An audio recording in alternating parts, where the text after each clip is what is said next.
بے ہوش کر دیتے ہیں, اس کے بعد ایک دوسرا ٹیکا لگاتے ہیں, وہ اس کو موت کے منہ میں لے جاتا ہے. اس کے بعد دنیا کی کوئی طاقت اس کو نہیں اٹھا سکتی. کافر لوگ یہ کام کرتے ہیں, کیا اسلام میں جائز ہے یہ؟ بولو جلدی سے شاباش. کیوں جائز نہیں بھائی؟ جب اس کی زندگی کا کوئی فائدہ ہی نہیں ہے. سوال پیدا ہوتا ہے نا, ارے بھائی وہ تکلیف میں ہے, ٹینشن میں ہے, مصیبت میں ہے, نہ وہ کما سکتا ہے, نہ خود واش روم جا سکتا ہے, پیمپر لگے ہوئے ہیں اس کے, نہ کروٹ بدل سکتا ہے, ایک ٹینشن. تو انگریز کہتا ہے, کافر کہتا ہے, بھائی اس کی زندگی سے اب اس کو فائدہ ہی نہیں ہو رہا ہے, یہ لذت ہی حاصل نہیں ہو رہی, عذاب میں ہے, تکلیف میں, پین کلر لگا لگا کے اس کو کب تک چلائیں گے, تم مار دو اس کو, کیا فائدہ اس کی زندگی کا؟ بظاہر بڑی مضبوط دلیل ہے یا نہیں ہے؟ کوئی جواب ہے آپ کے پاس اس دلیل کا؟ کوئی جواب نہیں. بھائی زندگی کا فائدہ ہی نہیں ہے تو کیا کرنا ہے؟ ہمارے پاس جواب ہے. اسلام کہتا ہے کہ بھائی ہمیں اللہ نے اس زندگی میں پیدا کیا اس زندگی کے لیے نہیں, بلکہ آگے کی زندگی کے لیے. یہاں کے لیے ہم پیدا ہی نہیں ہوئے ہیں. تو اگر کوئی بیمار ہے, تکلیف میں ہے, اس کو اجازت نہیں ہے کہ ڈاکٹر کو بولے میرا ٹیکا لگا کے مجھے سلا دو. نا نا نا نا نا, اس کی آزمائش ہے, صبر کرے اس پہ, کیونکہ جتنا صبر کرے گا آخرت میں میزان کے ترازو میں, اعمال نامے میں اس کی نیکیوں کا پلڑا بھرتا رہے گا. اب یہ بات کافر کی کھوپڑی میں نہیں آتی, کیونکہ وہ آخرت کو نہیں مانتا. تبھی ہمارے مذہب میں خودکشی حرام ہے. آپ کتنی بھی تکلیف میں ہو بھائی, اس پہ صبر کرو. یہ ایگزامینیشن ہال ہے, یہ امتحان گاہ ہے. کسی کو اللہ خوشیاں دے کے آزماتا ہے, کسی کو اللہ ٹینشنیں دے کے آزماتا ہے. آپ کیا سمجھ رہے ہو جو خوشیوں میں اور بڑی لینڈ کروزر میں اور بڑے ٹھاٹھے مارتی ہوئی گاڑیوں میں اور بڑے مزے کی زندگی میں ہے, کیا وہ کامیاب ہے؟ کیا اگر وہ کامیاب ہے تو دنیا کا سب سے کامیاب ترین آدمی پھر قارون تھا, جس کا قرآن نے بہت برے الفاظ میں ذکر کیا ہے, متکبر تھا. اگر دولت کامیابی ہے, خوشیاں کامیابی ہیں, تو فرعون کامیاب تھا. بغیر الیکشن کے کتنے سال مصر پہ حکومت کی اور کتنی پاورفل حکومت کی اس نے. اور اگر میرے بھائی پیسہ کامیابی ہے تو قارون سے زیادہ کامیاب اس دنیا میں کوئی بھی نہیں گزرا. قارون کے بارے میں اللہ میاں فرماتے ہیں کہ لَتَنُوءُ بِالْعُصْبَةِ أُولِي الْقُوَّةِ, اس کے خزانوں کی چابیاں جانور لے کے چلا کرتے تھے. خزانے نہیں, خزانوں کی چابیاں, اتنے خزانے تھے اس کے پاس.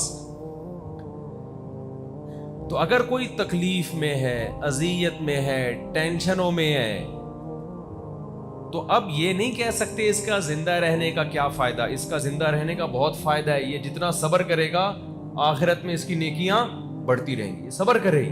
ایوب علیہ السلام ساری زندگی بیماریوں میں گزری, ٹینشنوں میں گزری, پریشانیوں میں گزری, لیکن صبر کیا.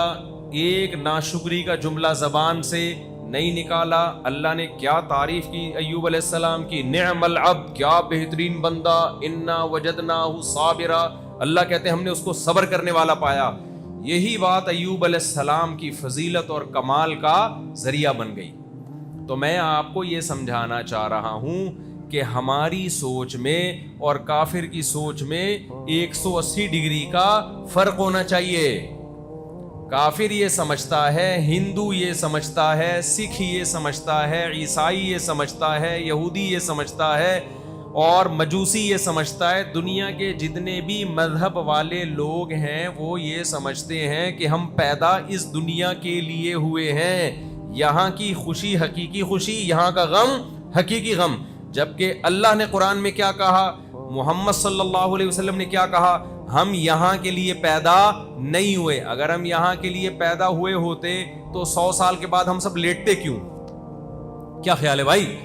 100 سال کے بعد ہم سب کیا ہوں گے؟ دوبارہ یہ مضمون تازہ کر لو. کیا ہوں گے ہم سب؟ ہاں, لیٹے ہوئے ہوں گے, اور پولیس سے بھی نہیں اٹھیں گے. یہ بھی یاد کر لو.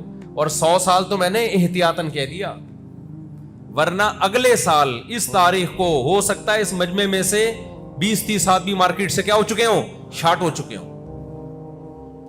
اگلے سال میں 20-30 اور شارٹ ہو چکے ہوں گے. اس سے اگلے 10 سال 1 سال میں اور شارٹ ہو چکے ہوں گے. تو 8-10 سال میں بہت سا بندہ اس مجمع میں جو ابھی بیٹھا ہوا ہے نا 8-10 سال میں مارکیٹ سے شارٹ. 20-30-40 سال میں میرا خیال ہے کوئی بھی نہیں بچے, چھوٹے چھوٹے بچے شاید بچے ہوئے ہوں. باقی جتنے لوگ یہاں بیٹھے ہوئے ہیں نا عاقل بالغ جن کی شادیوں کی عمریں ہو چکی ہیں وہ سارے مارکیٹ سے کیا ہوں گے, شارٹ ہوں گے. تو اتنی سی تھوڑی سی زندگی ہے یار, 2 ٹکے کی اوقات ہے زندگی کی. بولو نا کیا ہو گیا, 2 ٹکے کی اوقات نہیں رہی یار. اس پہ اتنا فخر کرنا, میں گاڑی, میری صحت, اور میں اتنا مالدار, اور میری اتنی شہرت, اور میں اتنا کامیاب, فضول باتیں ہیں بھائی. یہ تھوڑے دن کی زندگی ہے.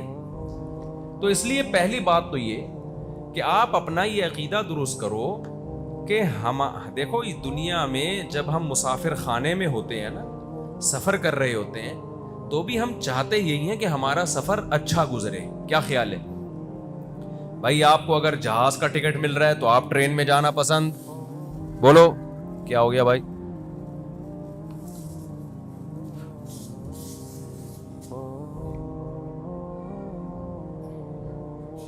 کیا ہو گیا؟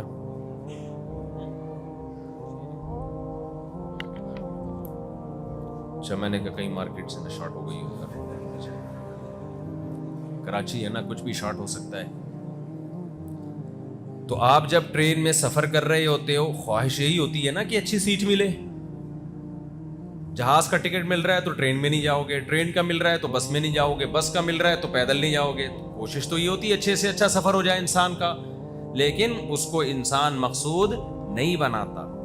تو اللہ نے ہمیں دنیا میں جو بھیجا مسافر خانہ بنا کے بھیجا. یہ دنیا سفر ہے بھائی, اس میں کوئی ڈیفینس میں رہے گا, کوئی اورنگی ٹاؤن میں رہے گا, کوئی ناظم آباد میں رہے گا, کوئی بیریا ٹاؤن میں رہے گا, کوئی ٹھیلا چلا کے گزارا کرے گا, کوئی جناب بڑے بڑے دفتروں میں بڑی بڑی کرسیوں پہ بیٹھ کے گزارا کرے گا. لیکن اللہ میاں نے ایک بات بتا دی کہ ٹماٹر والا کبھی کسی لینڈ کروزر والے کو اور بڑے بزنس مین کو دیکھ کے احساس کمتری میں نہ جائے, کیونکہ 50-60 سال کے بعد پولیس اس کو بھی نہیں اٹھا سکتی, اور 50-60 سال کے بعد ٹماٹر والے کو بھی پولیس نہیں اٹھا, دونوں ایک جیسے ہو جائیں گے. قبر میں جانے کے بعد پتہ چلتا ہے یہ ٹماٹر بیچتا تھا, یہ رکشہ چلاتا تھا, یہ چوکیدار تھا, یا یہ 20ویں گریڈ کا آفیسر تھا. اندر جا کے پتہ چلتا ہے. بہت پرانی بات ہے, میں ایک دفعہ کہیں گلشن میں مجھے رینٹ پہ گھر چاہیے تھا, گلشن اقبال میں. تو مجھے کسی نے کہا کہ یہاں کا اس وقت کوئی چھوٹا سا کوئی قبرستان بنایا ہوگا, بڑا وی آئی پی قسم کا قبرستان ہے, یہ بھی سہولت ہے. میں نے کہا میرے بھائی قبرستان اوپر سے وی آئی پی ہوتا ہے, اندر سے کیا ہوتے ہیں, سارے ایک جیسے ہوتے ہیں.